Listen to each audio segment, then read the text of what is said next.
So we could look at the comparison between Haiti and the Dominican Republic and shake our fingers and say, you know, there's the lesson. But it's only half the lesson. The other half of the lesson is what you could do to make it better, make the whole island whole again.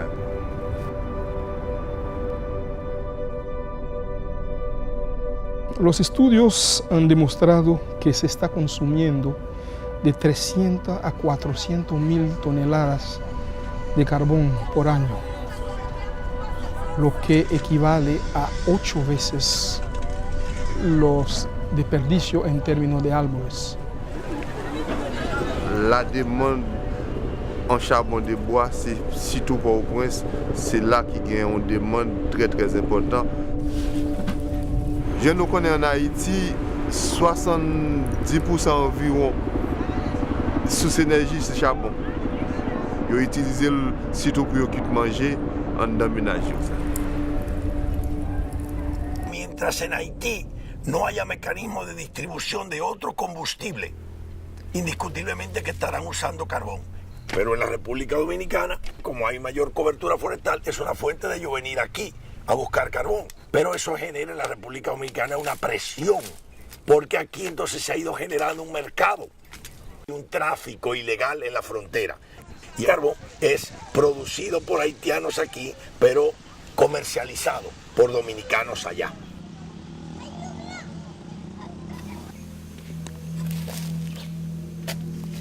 The Haitians are driven by desperate need. They're in somebody else's country, exploiting resources that aren't their own. It's a recipe for trouble between two countries. Malgré complicité, malgré tout ça qui est comme compromis entre Dominicains avec Haïtiens dans la question de charbon, mais parfois tout gagne des cas de conflit. El tema de recursos naturales generará una problemática política, porque el tema es que se ve solo esa parte, digamos, de la amenaza que se refiere el pueblo haitiano a la República Dominicana. Pero aquí el carbón, la mayoría, lo comercializan los dominicanos, la venta.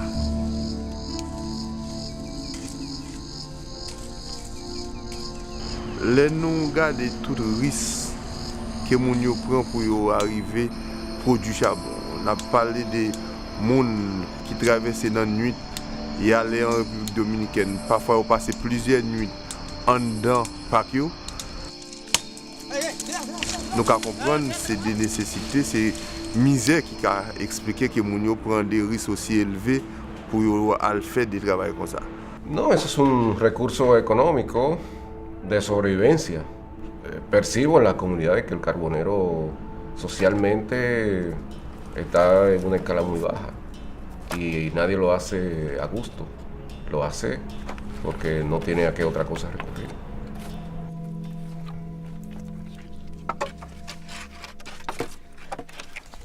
Effectivement, en République dominicaine, et par rapport avec la question charbon de bois, ils ont adressé par tous les moyens.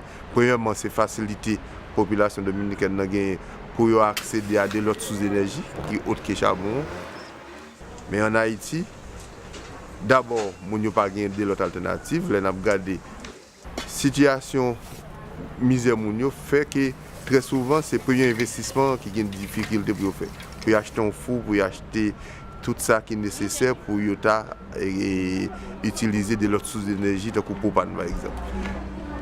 Mientras haya allí un problema de abastecimiento de combustible, nosotros tendremos una gran responsabilidad y un gran riesgo en el tema de uso del carbón vegetal para combustible. Pero creo que la perspectiva es que juntos, colaborando, entendiendo que la preservación de los recursos naturales es un tema directamente ligado a la pobreza, al desarrollo económico, no es solo perseguir a los que lo producen. Nosotros tenemos que hacer un esfuerzo conjunto con Haití para ayudar el mecanismo de abastecimiento de gas licuado de petróleo. I think what we're seeing here is a classic conflict around limited resources. And it could be allowed to deteriorate into something that becomes geopolitical, or it can be turned around into something which actually greens Haiti's future. And that's the only real solution in the end.